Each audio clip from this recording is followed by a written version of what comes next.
Thank you for joining with me. We are in A Course in Miracles. This is the third edition by the Foundation for Inner Peace. We are in Chapter 19. This is Section 4, The Obstacles to Peace. We are on the first obstacle, the desire to get rid of it. And this is the attraction of guilt. The attraction of guilt produces fear of love, for love would never look on guilt at all. It is the nature of love to look upon only the truth, for there it sees itself, with which it would unite in holy union and completion. As love must look past fear, so must fear see not love. For love contains the end of guilt, as surely as fear depends on it. Love is attracted only to love. Overlooking guilt completely, it sees no fear. Being holy without attack, it could not be afraid. It's amazing how this picks up the sounds of the dogs so acutely. Fear is attracted to what love sees not, and each believes that what the other looks upon does not exist. Fear looks on guilt with just the same devotion that love looks on itself. And each has messengers which it sends forth, and which return to it with messages written in the language in which their going forth was asked. Love's messengers are gently sent and return with messages of love and gentleness. The messengers of fear are harshly ordered to seek out guilt and cherish every scrap of evil and of sin that they can find, losing none of them on pain of death and laying them respectfully before their Lord and Master. Perception cannot obey two masters, each asking for the messages of different things in different languages.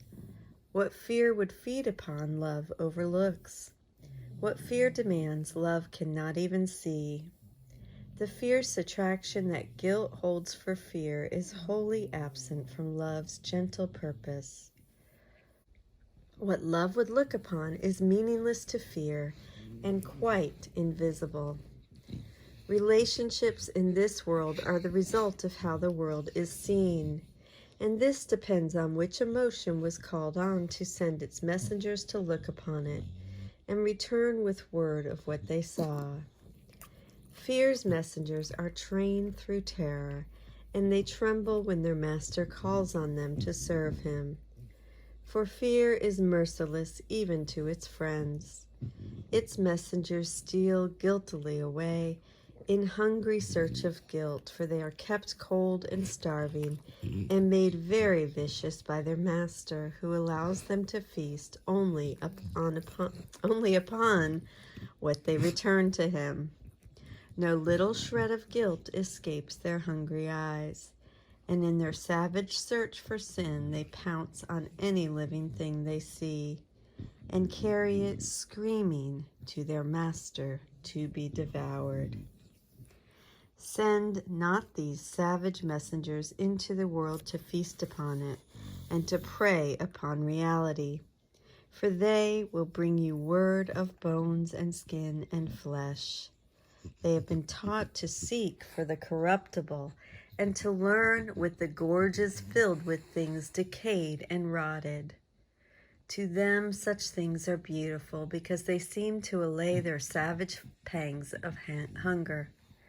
For they are frantic with the fear of pain and would avert the punishment of him who sends them forth by offering him what they hold dear. We're going to stop there and finish up this section, paragraphs 4 through 17, tomorrow. Thank you for joining with me in this lovely section, although that part we just read wasn't as lovely. But the truth is lovely, and we'll get to the bottom of it. We read it in the first 3 paragraphs. The attraction of guilt. I love you. Thank you so much for joining with me. Have a beautiful day, and I will see you tomorrow.